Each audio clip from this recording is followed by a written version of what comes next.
Uma criança nasce em 1953 e a estrutura do DNA acaba de ser descoberta. 1989. A identidade genética desta criança pode ser identificada. O primeiro gene isolado da doença de Huntington foi descoberto. 2003. Todo o código genético desta criança agora pode ser lido e os genes defeituosos no DNA podem ser corrigidos. Outro nascimento, mas desta vez não é o milagre de sempre.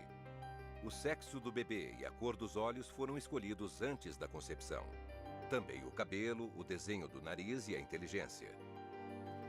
A data deste nascimento? Talvez daqui a alguns anos. Ele nasce de uma revolução genética, uma revolução em que cada passo traz novas questões sobre ética e responsabilidade. E à medida que as promessas da ciência aumentam, crescem também nossas dúvidas. –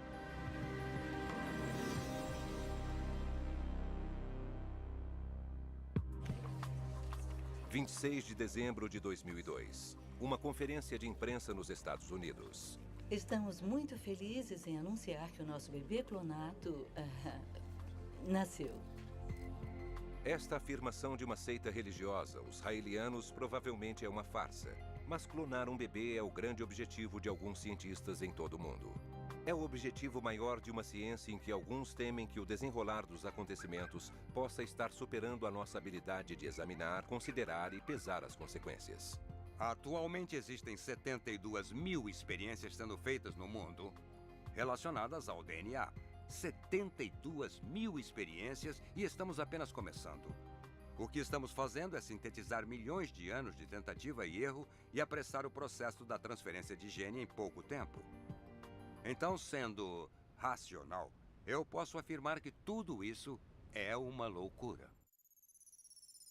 Loucura ou não, é a ideia incrível de poder manipular e controlar nossa herança genética que estimula a medicina moderna, ao tentar vencer as doenças causadas pelos nossos genes. Quando se trata de pesquisa médica, qualquer tecnologia que funcione é rapidamente aceita pelo público. Os éticos podem não gostar e os cientistas podem não gostar, mas se o público acreditar que funciona, será aceito. E a legislação vai sempre acompanhar. A ética sempre acompanhou a ciência, jamais a conduziu. E, na verdade, eu não vejo nenhuma razão para ser diferente com a genética. Os éticos vão adorar dizer para os geneticistas o que eles devem fazer, mas os geneticistas não darão atenção. Enquanto o debate esquenta, esse programa o levará para as fronteiras da pesquisa genética. É um lugar onde os cientistas frequentemente admitem que não sabem por que as experiências funcionam, mas é onde não existe nenhuma dúvida de que a medicina genética está se mostrando extraordinariamente promissora. Esperamos que no futuro possamos injetar células-tronco num paciente e que essas células regenerem as partes gastas do nosso corpo. Acho que a clonagem é talvez a mais poderosa tecnologia que os homens jamais desenvolveram. Nossa esperança é que o trabalho que nós e os outros cientistas estamos fazendo termine um dia, confinando as doenças genéticas nos livros de história. Para saber o que o público pensa dos acontecimentos que estão revolucionando o nosso futuro genético, Discovery encomendou uma pesquisa internacional sem paralelo em 8 países. Apesar do grande otimismo dos geneticistas, a nossa pesquisa descobriu que o público está cético quanto ao futuro da raça humana ser decidido pela genética.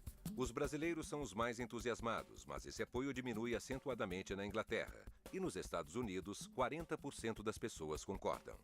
Conforme evoluímos, acho que vai cada vez mais influenciar a medicina e a maneira como as pessoas são tratadas. Acho que ainda há um longo caminho pela frente e, sabe, existem outras coisas que provavelmente são mais importantes para essa caminhada do que somente a genética.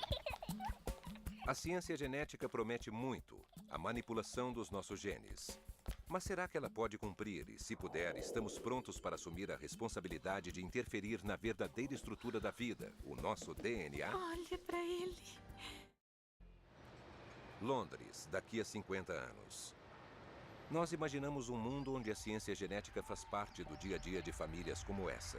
Para essa geração, os genes podem ser desmembrados e alterados de acordo com a sua vontade. Projetar bebês é a regra. Projeção holográfica é lançada para selecionar crianças projetadas. Cura genética do câncer acaba com as experiências clínicas. E a cura para a doença que mais mata no Ocidente finalmente chegou. Supermercado é processado por criar perus com 8 peitos. Genes de animais são manipulados para satisfazer as necessidades e o apetite humanos. Triste por ser careca? Levando fora das garotas? Aplique o Gene Mais Cabelo 3 no seu couro cabeludo agora.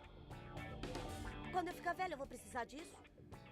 A cura genética para a calvície ainda não existe. Mas desde que os segredos do nosso genoma foram descobertos, os cientistas se perguntam se poderiam manipular os nossos genes. Essa grande ideia é a terapia de genes. Para as doenças causadas por um único gene defeituoso, como fibrose cística, distrofia muscular ou hemofilia, a terapia de genes parece ser a luz no final do túnel. Esse homem é a prova viva de que a terapia de genes funciona. Ele é a única pessoa no mundo que aparentemente se curou da hemofilia, depois de fazer parte de uma experiência de terapia de genes pioneira. Doenças como a hemofilia são causadas por mau funcionamento dos genes. A ideia por trás da terapia de genes é simples. Por que não implantar um gene saudável no DNA para resolver o problema? A terapia de genes usa um vírus para implantar o novo gene no núcleo, assim como um envelope carrega uma carta. O gene se implanta no genoma ao acaso. Agora ele pode ser lido, e as instruções corretas são passadas do núcleo para a fábrica de proteínas, que por sua vez produz as lajes do nosso corpo. Mas a terapia de genes tem seus riscos. De fato, em algumas tentativas, ela se mostrou fatal. Em 1999, o jovem Jesse Gelsinger morreu enquanto se submetia a uma terapia de genes experimental no seu fígado doente. O vírus usado para levar o gene substituto provocou uma grande reação imunológica que matou o adolescente. Meu problema com a terapia de genes não é com o princípio da coisa, mas com a sua execução. Jesse Gelsinger, esse rapaz não corria nenhum risco de vida. Ele levava uma vida razoavelmente saudável. Ele morreu quase que imediatamente após a terapia. Ele não precisava ter morrido.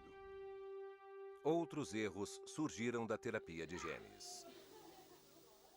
Crianças com imunodeficiência pareciam os candidatos ideais para o tratamento.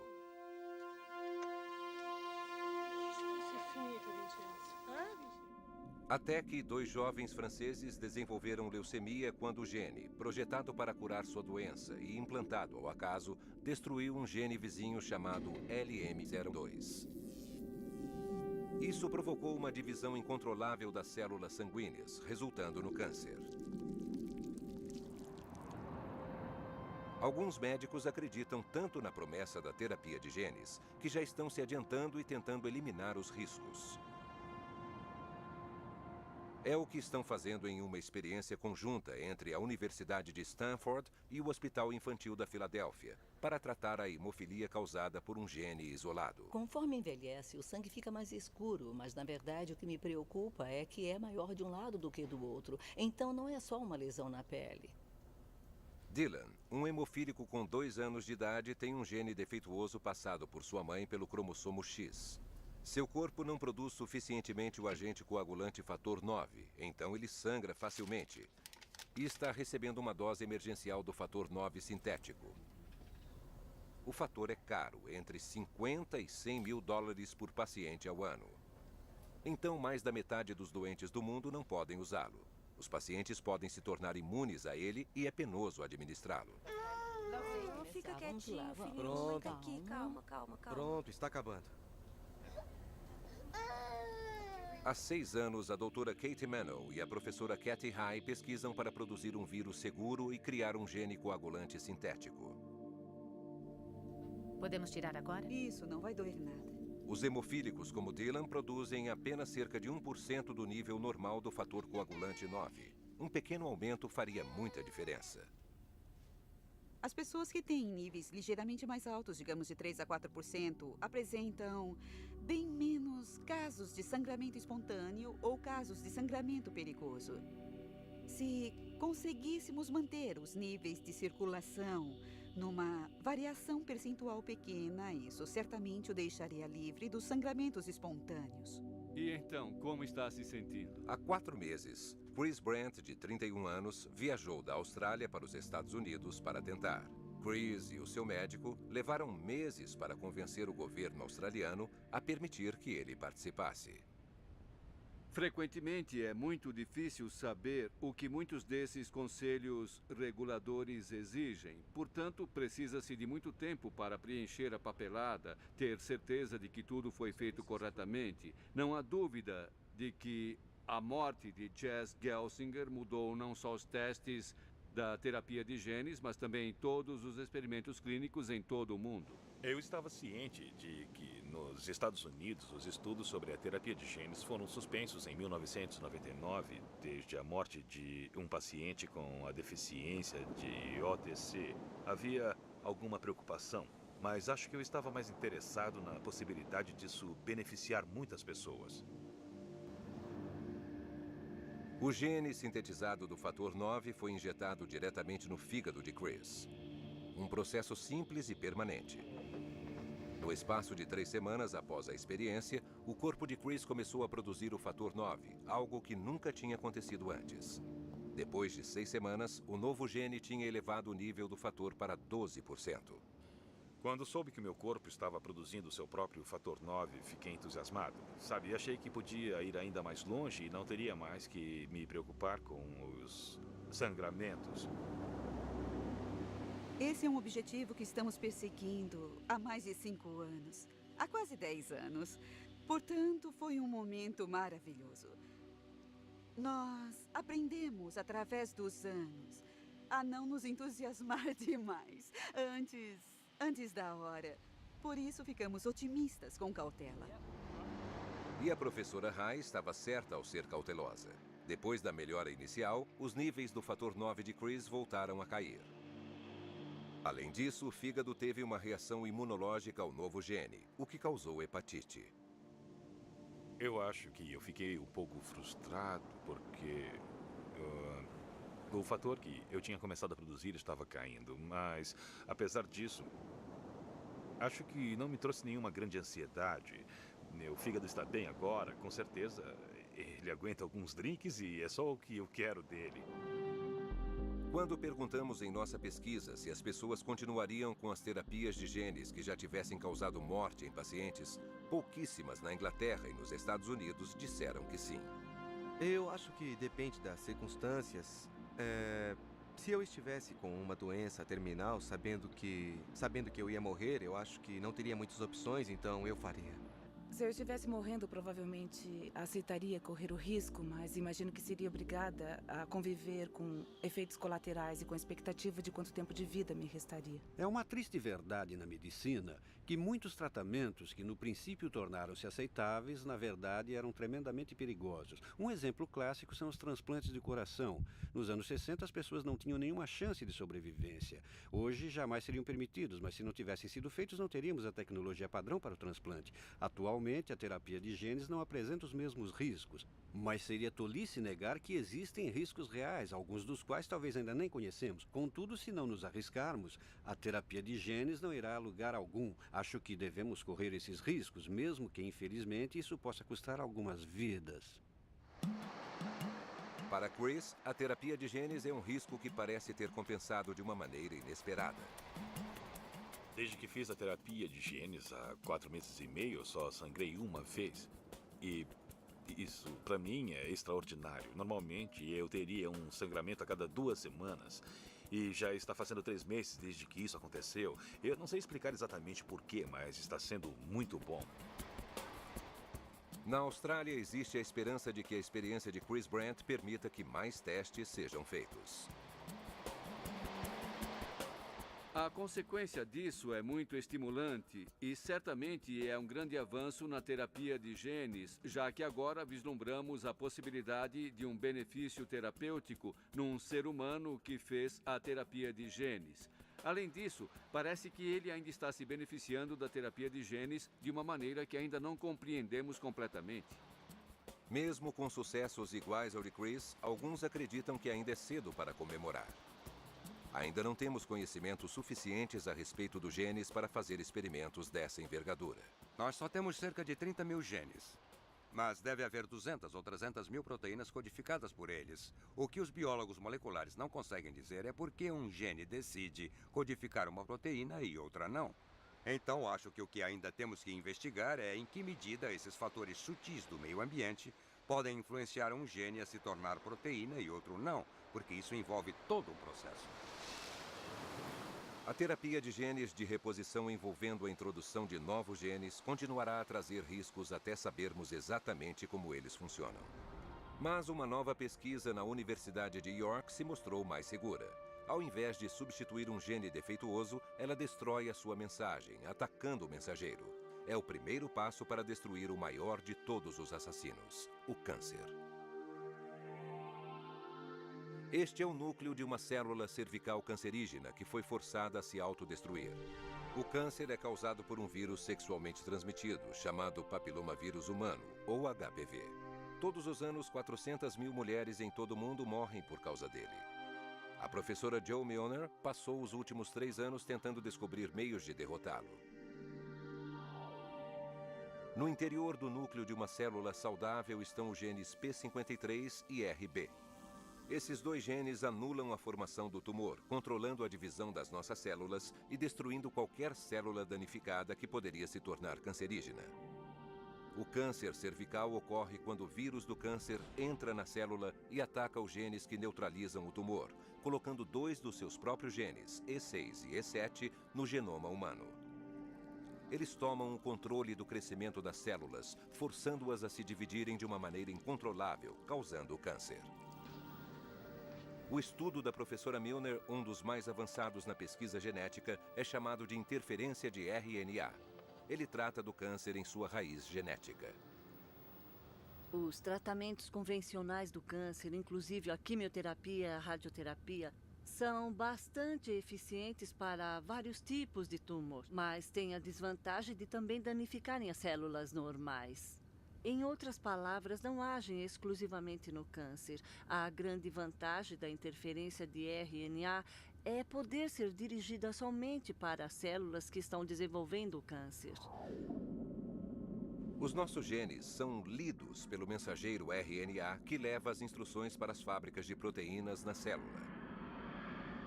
A técnica da professora Milner barra a mensagem dos genes cancerígenos antes que eles alcancem as fábricas.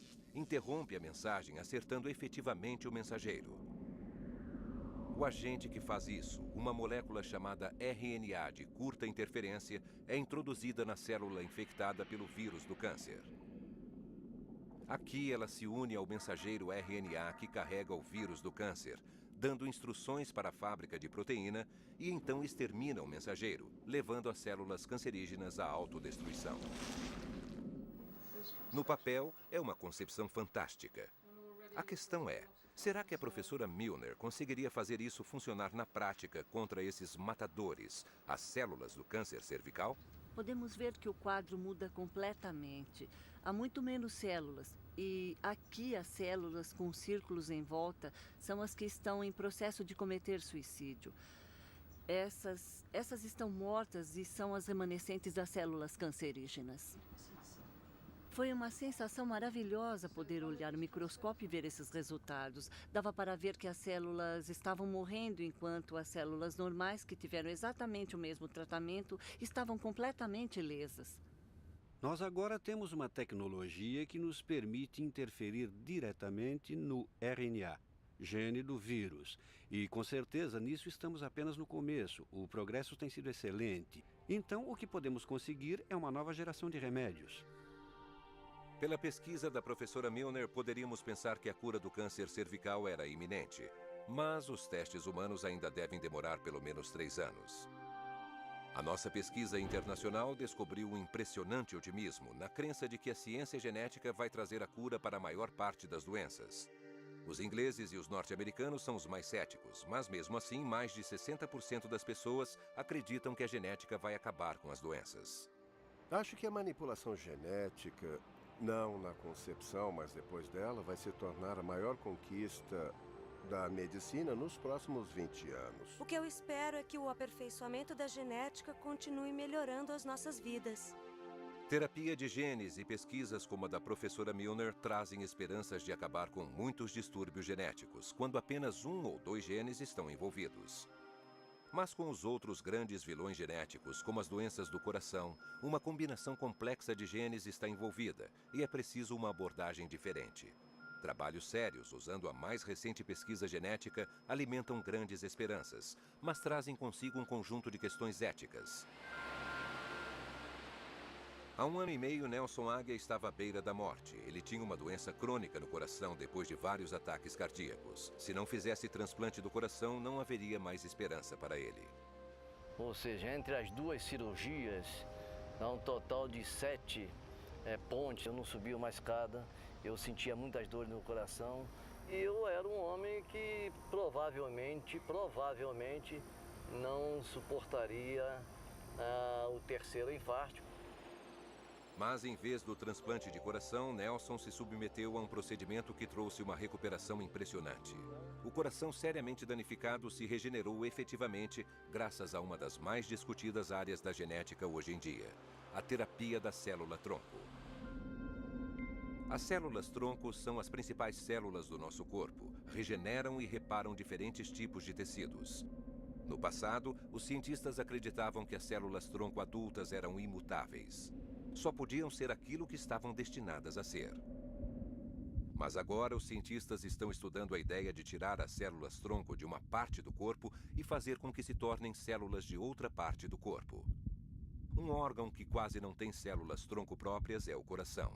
Aqui, tecidos mortos ou danificados não se regeneram. Mas será que células-tronco de outra parte do corpo poderiam ser enganadas e se tornarem células novas no coração? A ideia de que você pode reciclar as suas próprias células para substituir tecidos danificados, por exemplo, é muito excitante. Isso é de fato a mais excitante área da genética moderna ou da biologia da célula, que é o que ela é na verdade. O que liga ou desliga os genes para orientar a célula-tronco da medula óssea a se tornar, digamos, glóbulos brancos ainda é muito incerto, mas trabalhos executados aqui no Instituto do Coração do Texas podem trazer algumas respostas. O Dr. James Willerson iniciou a pesquisa. Ele acredita que as células-tronco adultas podem ser muito mais poderosas do que se pensava anteriormente. Nós estamos seguros de que uma pessoa pode usar as células da medula óssea como uma forma de transplantar a célula-tronco de uma maneira que melhoraria o fluxo do sangue para o coração e melhoraria o funcionamento do coração doente. As células-tronco da medula óssea de Nelson são puxadas com uma seringa e depois filtradas para separar as outras células. Elas são então injetadas no coração doente, entre o tecido vivo e o morto.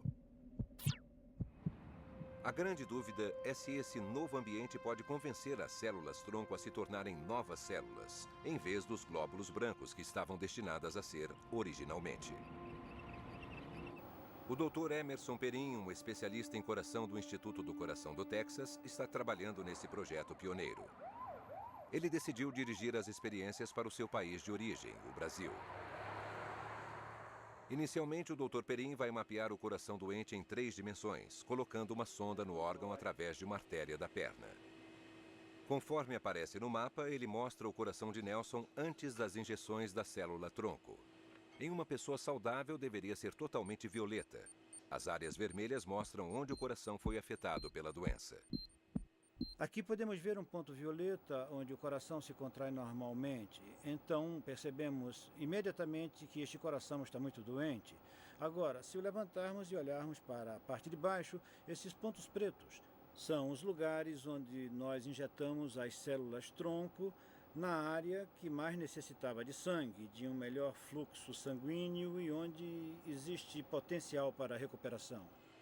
A parte seguinte do método, que dura 45 minutos, é injetar com precisão as células-tronco no coração com uma seringa minúscula, que chega ao coração através de uma artéria da perna.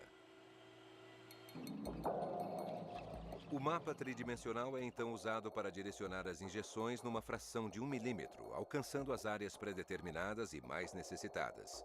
Apesar dessas células-tronco virem da medula óssea do paciente, uma coisa incrível aconteceu depois que elas foram colocadas no coração. Ficou claro que quando colocamos uma dessas células-tronco no meio de um punhado de células do coração, elas como que imitaram o ambiente em volta.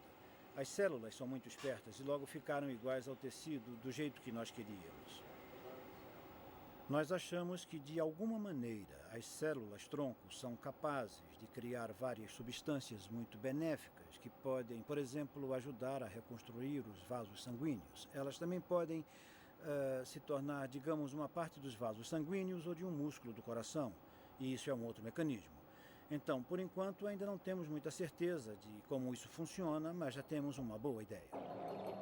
Talvez eles não saibam como funciona, mas parece que realmente funciona. A imagem da direita é um quadro do coração de Nelson apenas 4 meses depois da operação. Olhando para essa imagem feita na hora da injeção, podemos ver aqui, no lugar onde as células foram injetadas, nós vemos uma melhora considerável que é demonstrada por essa grande área violeta que representa o músculo com contrações normais. Se olharmos para o outro lado do coração, veremos também uma mudança nesta grande área vermelha do músculo do coração antes enfraquecido e que agora está se tornando um coração normal e mais forte. Até agora, 14 pacientes se submeteram a esse método. Todos eles, assim como Nelson, fizeram excelente progresso. Eu ando em dias alternados 4 quilômetros, sem sentir nada. Eu nado razoavelmente. Voltei a trabalhar. O teste ainda está em fase experimental e os cientistas ainda não sabem ao certo como os genes ligam e desligam nas células-tronco. Mas mesmo assim, os médicos estão avançando nos testes para confirmar os seus dados. Remendar o coração parece uma maneira fantástica de regenerá-lo, mas e se nós pudéssemos pular esse estágio e fazer um coração totalmente novo? Esse é o mais novo objetivo da pesquisa da célula-tronco, substituir totalmente os órgãos. Mas para fazer isso, entramos em uma área muito controversa. As células-tronco adultas podem ser muito mais versáteis do que se pensava antes, mas o seu uso ainda é limitado. Tentar criar um novo órgão do nada exige as mais versáteis de todas as células-tronco embrionárias. Células cujos genes podem ligar e desligar para ficar iguais a todos os tipos de células do corpo humano. Células produzidas por embriões com cerca de 5 dias de vida. Sem dúvida, a parte mais excitante da genética é a genética do desenvolvimento. Como levar um óvulo até um ser humano? Como levar as características dos tecidos de um embrião para um coração? Agora, se conseguirmos fazer isso, é provável, apenas provável, que nós mesmos podemos fazer isso e reconstruir um coração. Pense nos problemas médicos que isso resolveria. Mas resolver esses problemas exige uma ação que muitos acham repugnante. Quando criamos embriões especificamente para extrair deles as células-tronco com fins experimentais, lembrando que o embrião será eliminado depois, já que não vai crescer, isso é muito perigoso. É eugenia. Isso não deveria ser um procedimento normal da ciência. Mas a ciência está prosseguindo, e com resultados tão extraordinários que os éticos terão de brigar para serem ouvidos.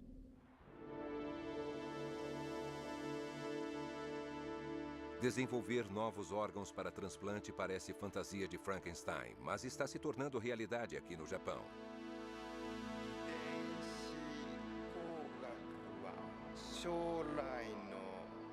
Essa rã tem olhos que foram criados artificialmente neste laboratório. Eles funcionam perfeitamente depois de terem sido transplantados na rã por este homem.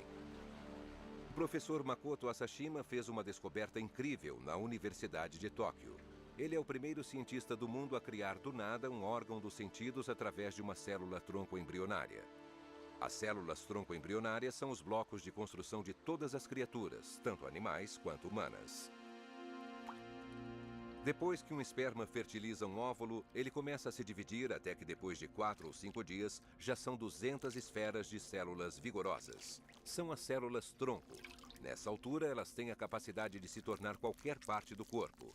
Se pudermos aproveitar esse potencial e direcioná-lo, podemos desenvolver qualquer órgão que quisermos. Na Universidade de Tóquio, o professor Asashima pegou as células-tronco de um embrião de girino e as cultivou no laboratório. O desafio, então, foi induzir as células-tronco a se tornarem olhos. Nós colocamos vários indutores com as células-tronco num tubo de ensaio e, alterando as condições das células, como, por exemplo, mudando a concentração de um indutor de proteína chamado actina, podemos criar vários órgãos no tubo de ensaio. Esses olhos, criados em laboratório, são transplantados para os girinos que tiveram os próprios olhos removidos. O próximo desafio é fazer os olhos transplantados funcionarem. E, mais uma vez, apesar da genética ter controlado o mecanismo, ainda não sabemos até que ponto o motor foi acionado. O nervo do olho cresce indo em direção à parte óptica do cérebro e então para. Então, o nervo vem do cérebro e os dois nervos se juntam. Até o momento, não sabemos por que o nervo do olho transplantado cresce em direção ao cérebro.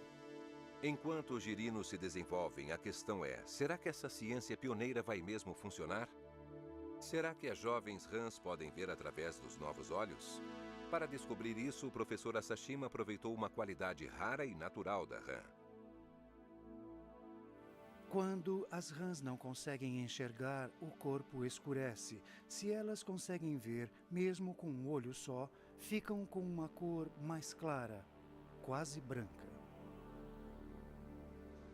Nesse tanque, podemos perceber claramente que as rãs mais claras conseguem ver. Algumas são até brancas.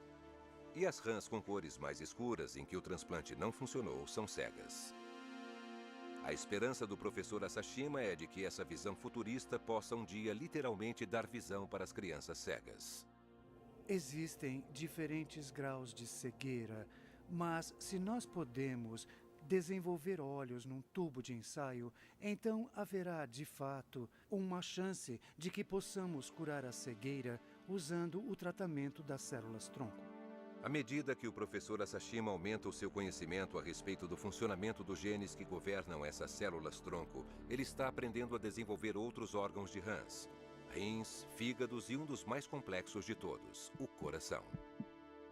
O coração da rã está esperando para ser transplantado. É o próximo objetivo na lista do professor. Nas experiências do professor Asashima, as células-tronco são derivadas de embriões produzidos sexualmente por rãs fêmeas e machos. O grande problema para os humanos é que o nosso complexo sistema imunológico rejeita instantaneamente órgãos que tenham DNA diferente dos nossos. É por isso que os pacientes com coração transplantado têm de tomar drogas imunossupressoras poderosas. O único meio de obter células-tronco contendo apenas os nossos próprios genes é através de um embrião clonado. Para conseguir isso, um óvulo humano é retirado de seu núcleo e um novo núcleo é implantado. Isso pode vir de qualquer célula do corpo. Um choque elétrico unifica os dois e a divisão começa. Um embrião clonado foi criado. E o Dr. Robert Lanza está fazendo exatamente isso. Aqui na Advanced Cell Technology, em Massachusetts, nos Estados Unidos, estão tentando levar um embrião a um estágio em que as células-tronco possam ser aproveitadas. Nós usamos a tecnologia da clonagem para gerar embriões humanos muito jovens. Embriões com apenas 4 ou 8 células.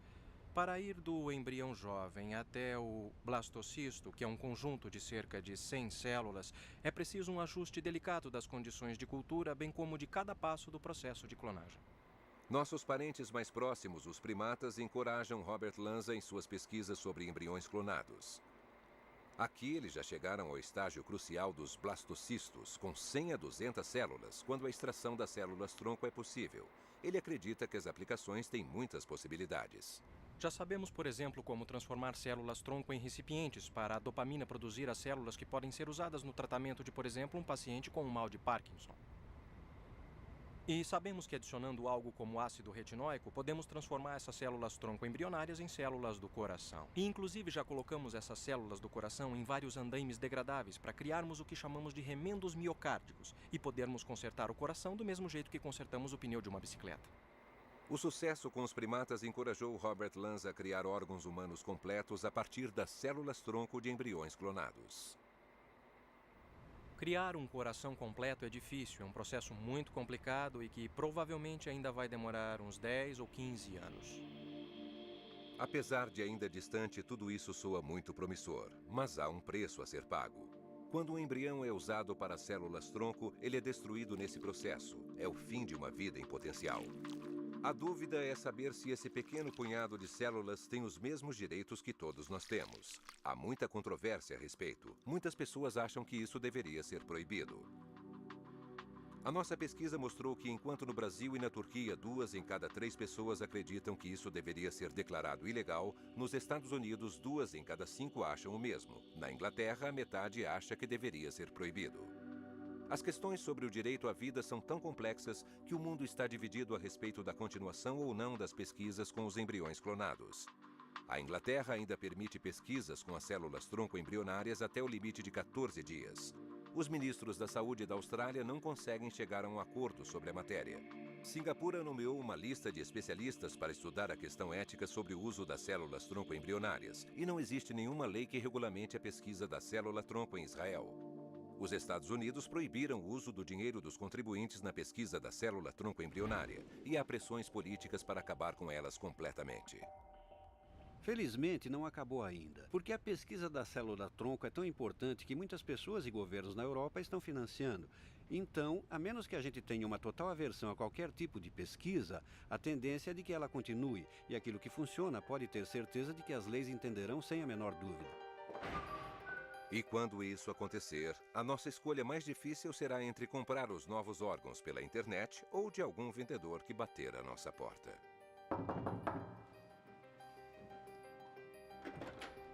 Bom dia, meu caro senhor. Posso tomar um pouco do seu tempo? Não estou interessado em comprar nada. Por favor, senhor. É só um minuto. Eu tenho uma oferta que o seu corpo não pode recusar. Quantos anos o senhor tem, se me permite a pergunta? 40.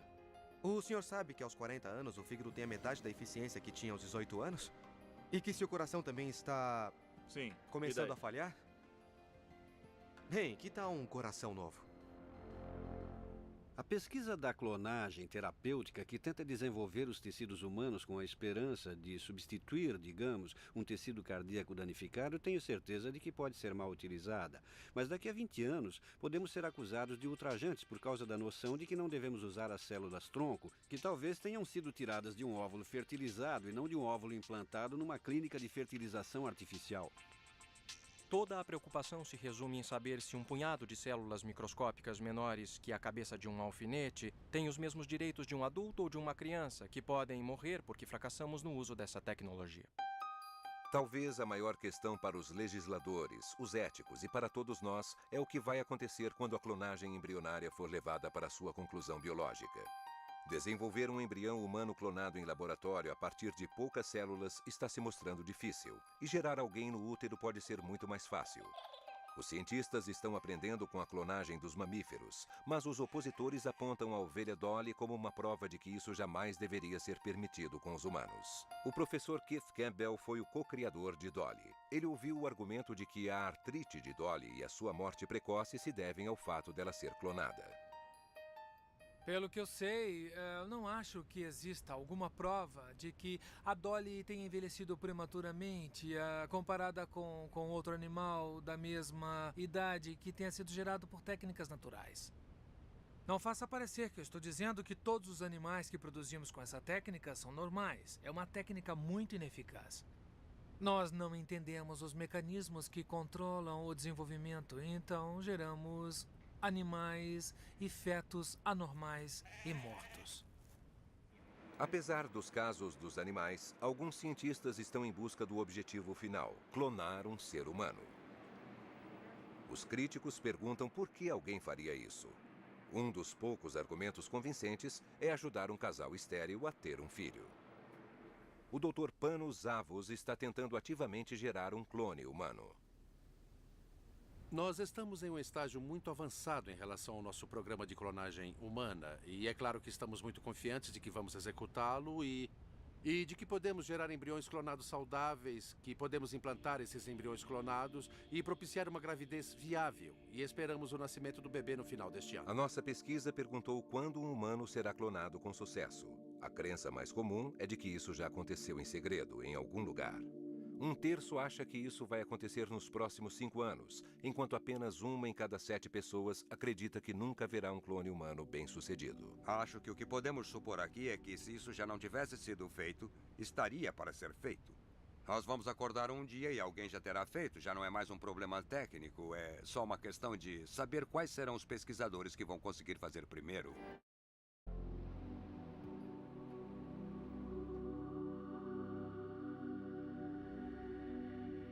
Olha só isso. Você em 2007. A cada dia ela se parece mais e mais com você. Você sabia que quando nós resolvemos te clonar, por alguma razão achei que ela podia ser um pouco diferente de você. Não há dúvida de que todo casal deveria ter o direito de gerar e de escolher a via pela qual gostariam de poder gerar seus filhos. As pessoas estão muito assustadas com a clonagem porque não conhecem o assunto.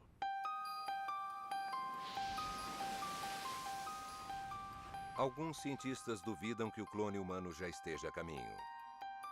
E muitos também questionam os riscos de um trabalho desse tipo. Mesmo aqueles que conseguiram clonar animais com sucesso acreditam que a clonagem humana é um passo avançado demais. Os descendentes podem ter anomalias que, com a medicina moderna, talvez não signifiquem um risco, mas eu acho que, por enquanto, as chances disso acontecer não valem os riscos e nós não devemos tentar clonar um ser humano. Acho que as pessoas precisam entender que, se desenvolvermos a clonagem humana, vamos começar a experimentar em crianças, em bebês. E algumas coisas podem dar errado. Pode haver algum sofrimento e simplesmente não há justificativa nesse tipo de experimentação em pessoas só porque alguém acha que quer perpetuar sua constituição genética. Mas o Dr. Panos Avos acredita que os especialistas em fertilidade como ele estão perfeitamente preparados para evitar os riscos. Fazemos fertilização in vitro em humanos há mais de 20 anos. E, portanto, sabemos mais sobre a medicina reprodutiva, como gerar uma criança ou um embrião num recipiente, transplantar para um útero e depois acompanhar essa gravidez para que ela siga corretamente, para que seja muito bem sucedida. E somos muito bons nisso. A moral da história é: a clonagem irá se tornar um dia apenas mais um caminho para a reprodução humana. Uma técnica que as pessoas vão procurar como um último recurso. A nossa pesquisa revela uma intensa oposição à clonagem, mesmo para os casais estéreis que não podem ter filhos de outra maneira. Quase 9 entre 10 pessoas pesquisadas na Inglaterra disseram que não seriam clonadas, mesmo que fossem totalmente estéreis. Os dinamarqueses fazem uma oposição ainda mais radical à ideia, mas 1/3 dos mexicanos apoiam a ideia da clonagem. Todo mundo vai ser modificado geneticamente e viraremos espécimes perfeitos. Acho que a clonagem não tem cabimento. Eu acho. Parece a praga que a minha mãe me rogou. Tomara que seus filhos sejam iguaizinhos a você. Não. Muitos de nós achamos a clonagem humana abominável, mas alguns acreditam que esse desconforto entre cientistas vai desaparecer assim que os primeiros passos tiverem sido dados. A comunidade científica está dizendo: não, isso é irresponsabilidade, é antiético clonar um bebê. Mas quando investigamos a fundo, os cientistas não estão de fato contra a clonagem, estão apenas dizendo que ela ainda não é segura, que ainda não está aperfeiçoada.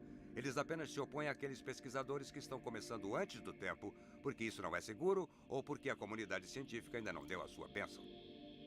A única forma de interromper totalmente a clonagem humana seria impondo um boicote mundial. Você poderia se entregar com unhas e dentes a um boicote mundial desde que houvesse uma vontade internacional para fazer isso. Não basta dar de ombros e dizer: vocês não podem fazer isso, e deixar essa experiência acontecer. Quando perguntamos se a natureza pode se vingar por experiências como a da clonagem humana, os mais preocupados são os habitantes de Taiwan e os poloneses. Os que menos se preocupam são os dinamarqueses. Cada passo da tecnologia tem seu preço. Não se pode negar que existe o risco de tudo isso se revelar desastroso de uma hora para outra. Mas me parece mais provável que o desastre venha da física, vamos dizer assim, do que da genética. Me assusto muito mais com a ideia de que o mundo possa acabar com uma explosão nuclear do que em consequência de qualquer tipo de desastre genético. Vamos ser realistas sobre as ameaças da genética. Elas existem, mas as esperanças são muito mais importantes. E essas esperanças são extraordinariamente promissoras. Desde a descoberta do DNA há 50 anos, acho que um dos maiores desenvolvimentos foi a habilidade de usar essa tecnologia para substituir muitos dos tecidos gastos do nosso corpo. Portanto, a esperança que temos é poder, durante a nossa vida, eliminar completamente a diabetes do planeta. Digamos que você sofreu um acidente de carro e perdeu um rim. Retiramos uma célula da sua pele e, usando essa tecnologia, construímos um rim novinho em folha. Haverá benefícios, mas é justo dizer também que haverá muito dano.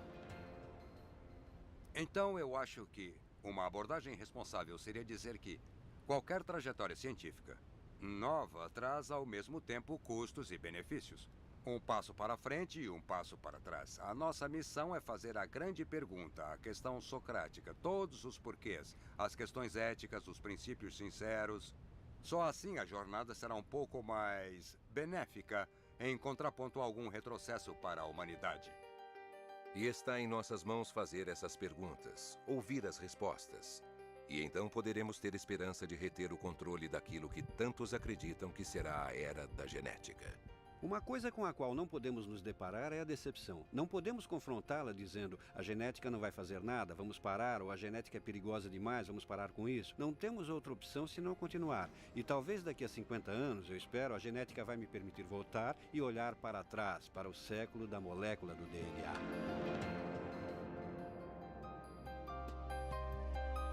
Versão brasileira Vox Mundi.